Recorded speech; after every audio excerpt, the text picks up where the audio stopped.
ఈ ఆసక్తికరమైన విశ్లేషణకు స్వాగతం. అసలు ఈ విశ్వం ఎలా ఏర్పడింది? కాలం, స్పేస్ మరియు పదార్థం ఇవన్నీ ఉనికిలోకి రాకముందు అసలు ఏముండేది? ఈ ప్రశ్నలు ఎప్పుడైనా ఆలోచించారా? ఈరోజు మనం శూన్యం నుండి ఒక సంక్లిష్టమైన పర్యావరణ వ్యవస్థ ఎలా ఆవిర్భవించింది అనే ఒక పురాతనమైన, అత్యంత ఆసక్తికరమైన ప్రయాణంలోకి అడుగుపెడుతున్నాం. 6 రోజులలో జరిగిన ఒక అద్భుతమైన సృష్టి క్రమాన్ని, అంటే వెలుగు, ఆకాశము, భూమి, వృక్షజాలం, జ్యోతులు, జలచరాలు, పక్షులు, జంతువులు మరియు చివరగా మానవుల సృష్టి వరకు జరిగిన ఆ పరిణామాలను మనం ఇప్పుడు లోతుగా అర్థం చేసుకుందాం. సరే, ఏమాత్రం ఆలస్యం చేయకుండా అసలు విషయంలోకి వెళ్ళిపోదాం. ఒక్కసారి ఈ వాక్యాన్ని గమనించండి. ఆదియందు దేవుడు భూమి ఆకాశములను సృజించెను. ఎంత పవర్ఫుల్ స్టేట్మెంట్ కదా! ఇది ఊరికే ఒక ఉపోద్ఘాతం లాంటిది కాదు. అసలు మనం రోజులు, సమయమని మాట్లాడుకోవడానికి ముందే కాలం యొక్క తొలి ఘడియలను, సృష్టికి ముందున్న శూన్యాన్ని బద్దలు కొడుతూ జరిగిన మొట్టమొదటి చర్య ఇది. ఒక అస్తిత్వం, అంతులేని శూన్యంలో సృష్టిని ఎలా ప్రారంభించిందో చెప్పే ఒక దృఢమైన ప్రకటన ఇది. ఇక్కడ మనం ఒక ఆసక్తికరమైన విషయం గమనించాలి. అసలు ప్రారంభంలో భూమి ఎలా ఉండేది? ఆ తర్వాత ఎలా మార్చబడింది? మూల గ్రంథం ఏమని చెప్తోందంటే, ఒకవైపు భూమి నిరాకారముగానూ శూన్యముగానూ ఉండేది అని. అంటే అగాధ జలాలపై కటిక చీకటి కమ్మియుందనమాట. కాని సరిగ్గా అదే సమయంలో దేవుని ఆత్మ జలములపైన అల్లాడుచుండెను. అంటే ఆ భయంకరమైన గందరగోళంలో కూడా ఒక నిరీక్షణ, ఒక ఎదురుచూపుందనమాట. అప్పుడే వెలుగు కమ్మనే ఒక పిలుపొచ్చింది. వెంటనే వెలుగు కలిగింది. ఆ చీకటి నుండి ఒక క్రమబద్ధమైన స్థితికి పడిన మొదటి అడుగది. వెలుగును, చీకటిని వేరుపరచడం ద్వారా మొట్టమొదటిసారిగా ఒక స్పష్టమైన సరిహద్దును మనమిక్కడ చూస్తున్నాం. అయితే ఆ సమయంలో కాలాన్ని ఎలా లెక్కించారు అనేది కూడా అద్భుతంగా వివరించబడింది. అస్తమయమును, ఉదయమును కలుగగా ఒక దినమాయను. ఈ మాట సృష్టి వృత్తాంతంలో పదే పదే వినిపించే ఒక కవిత్వంలాంటి లయ. ఇది కేవలం సమయాన్ని చెప్పడం మాత్రమే కాదు, ఒక పని ముగిసింది, మరొక అద్భుతానికి మార్గం సుగమమవుతోంది అని చెప్పే ఒక నిర్మాణకృకమైన ఊపు. మొదటి రోజు విజయవంతంగా ముగిసింది అని చెప్పడానికి ఇదొక అధికారిక ముద్రలాంటిది అని మనం అర్థం చేసుకోవచ్చు. విభాగం 1: ఆకాశం, భూమి, వృక్షజాలం. ఇప్పుడు మనం 2 మరియు 3వ రోజులలో జరిగిన సృష్టి క్రమంలోకి వెళ్దాం. వెలుగు ఆవిర్భవించిన తరువాత భౌతిక వాతావరణం ఎలా రూపుదిద్దుకుందో ఇప్పుడు మనం పరిశీలిద్దాం. ఈ 2 రోజుల్లో ఒక స్పష్టమైన 3 దశల ప్రక్రియ జరిగింది. గమనించండి. ముందుగా ఒక విశాలం ద్వారా పై జలాలను మరియు క్రింది జలాలను వేరుచేసి ఆ విశాలానికి ఆకాశం అని పేరు పెట్టడం జరిగింది. ఆ తర్వాత క్రింద ఉన్న నీటినంతటినీ ఒకచోట చేర్చి వాటికి సముద్రాలు అని, ఆరిన ప్రాంతానికి భూమి అని హద్దులు నిర్ణయించబడ్డాయి. చూశారా?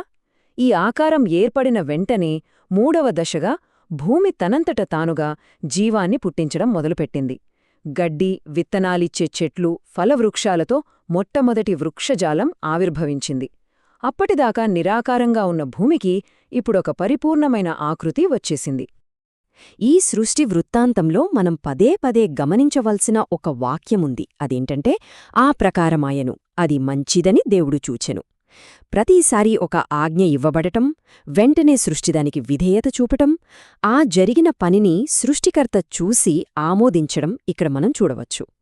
ఇది ఒక ఉద్దేశపూర్వకంగా, ఎంతో సానుకూలంగా జరుగుతున్న క్రమాన్ని ప్రతిబింబిస్తుంది. అంటే ప్రకృతి ఏదో యాదృచ్ఛికంగా ఏర్పడలేదు, ఒక స్పష్టమైన ప్రణాళికతో ఏర్పడింది అని ఈ పదబంధాలు మనకు వివరిస్తున్నాయి. ఇప్పటివరకు జరిగిన కాలానుక్రమాన్ని ఒక్కసారి చూద్దాం. మొదటి రోజు కేవలం వెలుగు వచ్చింది. 2వ రోజు ఆకాశం ఏర్పడి నీళ్లు వేరుచేయబడ్డాయి. 3వ రోజున భూమి, సముద్రాలు మరియు పచ్చని చెట్లు వచ్చాయి. ఇదంతా ఎలా ఉందంటే, ఒక గొప్ప నాటకానికి వేదికను నిర్మించడం లాంటిది. ఇప్పుడు మనం 4వ రోజుకు వెళ్తున్నాం.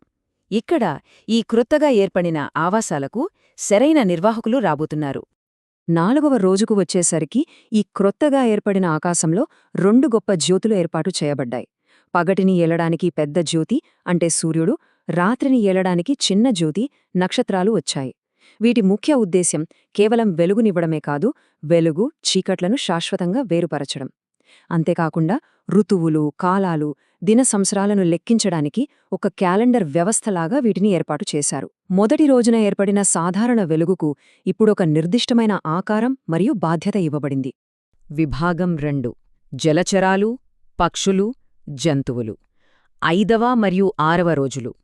ఇప్పుడు మనం ఒక అత్యంత ఉత్సాహభరితమైన ఘట్టంలోకి ప్రవేశిస్తున్నాం.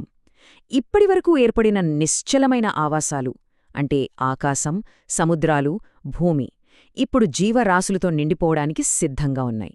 5వ రోజున ఏం జరిగిందో తెలుసా? నీరు అప్పటికప్పుడే సమృద్ధిగా జీవులను పుట్టించటం ప్రారంభించింది. సముద్రాలలో మహామత్స్యాలు, చలించే ప్రతి జీవి ఒక్కసారిగా ఉనికిలోకి వచ్చాయి. అలాగే ఆకాశ విశాలంలో ఎగరడానికి రకరకాల పక్షులు సృష్టించబడ్డాయి. ఇక్కడ మనం గమనించాల్సిన మరో అద్భుతమైన విషయముంది. సృష్టికర్త మొట్టమొదటిసారిగా ఒక ఆశీర్వాదాన్ని ఇచ్చాడు. మీరు ఫలించి అభివృద్ధి పొంది సముద్ర జలములలో నిండియుండుడనియూ పక్షులు భూమిమీద విస్తరించునుగాకనియూ ఆశీర్వదించాడు. ఇది ఆ జీవం దానంతట అదే వృద్ధి చెందడానికి ఇవ్వబడిన ఒక దివ్యమైన అనుమతి. ఇక్కడొక అద్భుతమైన తార్కిక క్రమం అంటే లాజిక్ ఉంది, గమనించారా? 5వ రోజు సముద్రం, ఆకాశం ప్రాణులతో నిండిన వెంటనే 6వ రోజున దృష్టి పూర్తిగా పొడి నేలపైకి మళ్ళింది. భూమి తన వంతుగా పశువులను, నేలను ప్రాకే పురుగులను మరియు అడవి జంతువులను వాటివాటి జాతి ప్రకారం పుట్టించింది. ఏ ఆవాసం ఏర్పడిందో దానికి సరిపోయే ప్రాణులను సృష్టించే ఒక అందమైన బ్యాలెన్స్ను ఇక్కడ మనం స్పష్టంగా చూడవచ్చు. మనం ఇప్పుడు ఈ సృష్టి క్రమంలోనే ఒక అత్యున్నత శిఖరానికి, ఒక నాటకీయమైన క్లైమాక్స్కు చేరుకున్నాం. 6వ రోజు ముగింపులో జరిగిన ఈ సంఘటన అంతకుముందు జరిగిన దేనితోనూ పోల్చలేనిది. దేవుడు తన స్వరూపమందు నరుని సృజించెను, స్త్రీనిగాను పురుషునిగాను వారిని సృజించెను. భూమి పుట్టించిన ఇతర జీవుల వలె కాకుండా మానవులు దైవిక స్వరూపంలో సృష్టించబడ్డారని ఈ గ్రంథం స్పష్టం చేస్తోంది. ఇది మనుష్యులకు ఇవ్వబడిన ఒక ప్రత్యేకమైన, విశిష్టమైన స్థానాన్ని తెలియచేస్తోంది కదా. ఇలా దైవ స్వరూపంలో సృష్టించబడిన మానవులకు అప్పగించబడిన బాధ్యతలు చాలా కీలకమైనవి. వారు కేవలం భూమిపై నివసించడానికి మాత్రమే రాలేదు. ఫలించి అభివృద్ధి పొంది భూమిని నిందించాలి, దాన్ని లోబర్చుకోవాలి మరియు సకల ప్రాణుల మీద ఆధిపత్యం వహించి వాటిని ఏలాలి అనే ఒక బాధ్యత వారికి అప్పగించబడింది. సింపుల్గా చెప్పాలంటే సృష్టి క్రమంలో ప్రకృతి మొత్తాన్ని నిర్వహించే ప్రతినిధులుగా మానవులను నియమించారన్నమాట. ఇంత సంక్లిష్టమైన పర్యావరణ వ్యవస్థ ఏర్పడింది కదా, మరిదంతా నిలకడగా కొనసాగడానికి ఆహారం ఉండాలి కదా. ఇక్కడే ఒక శాశ్వతమైన ఆహార ప్రణాళిక నిర్దేశించబడింది. మనుష్యులకు విత్తనాలిచ్చే చెట్లు, ఫలవృక్షాలు ఆహారంగా ఇవ్వబడ్డాయి. జంతువులకు, పక్షులకు పచ్చని గడ్డి, ఆకులు ఆహారంగా ఇవ్వబడ్డాయి. ఇక్కడ మీరు గమనిస్తే ఎక్కడా హింస లేదు. ఒక జీవిని మరొక జీవి చంపి తినే ప్రస్తావన లేదు. ఇది పూర్తిగా అహింసాత్మకమైన, ఒకదానికొకటి సహకరించుకునే ఒక స్థిరమైన ఎకోసిస్టమ్. సృష్టి అంతటికీ చివరగా ఇవ్వబడిన ముగింపు తీర్పును ఇప్పుడు గమనిద్దాం. అంతకుముందు ప్రతి సృష్టి జరిగినప్పుడు గ్రంథంలో అది మంచిది అని చూశాం కదా. కాని 6వ రోజు ముగింపులో సకల ప్రాణులు మరియు మానవులు సృష్టించబడి పర్యావరణ వ్యవస్థ పూర్తయిన తర్వాత దేవుడు తాను చేసినది యావత్తునూ చూచినప్పుడు అది చాలా మంచిదిగా నుండెను అని వ్రాయబడింది. మంచిది అనే పదం కాస్త చాలా మంచిదిగా మారిపోయింది. ఇది ఆ లోపాలు లేని సమతుల్యతతో కూడిన సృష్టి పట్ల సృష్టికర్త యొక్క అత్యున్నత సంతృప్తిని మనకు చూపిస్తుంది. విశ్లేషణను ముగించే ముందు ఒక లోతైన ఆలోచనతో మిమ్మల్ని వదిలేస్తాను. నిరాకారమైన, గందరగోళమైన శూన్యం నుండి మొదలై ఒక అద్భుతమైన, ప్రాణులతో నిండిన పర్యావరణ వ్యవస్థ వరకు జరిగిన ఈ ప్రయాణం ఈనాటికి మనం విశ్వాన్ని, దానిలోని మన స్థానాన్ని చూసే విధానాన్ని ఎలా మారుస్తోంది. ఈ పురాతన సాహిత్యం మనకు కేవలం ఒక చరిత్రను మాత్రమే చెప్పడం లేదు. ప్రకృతిని మనం ఎలా సంరక్షించుకోవాలో, మన బాధ్యతేంటో ఒక దిక్సూచిలా చూపిస్తోంది. ఈ ఆలోచనను మీ మనసులో ఉంచుకుంటూ ఈనాటి విశ్లేషణలు ఇక్కడితో ముగిద్దాం. మరొక ఆసక్తికరమైన అంశంతో మళ్ళీ కలుద్దాం.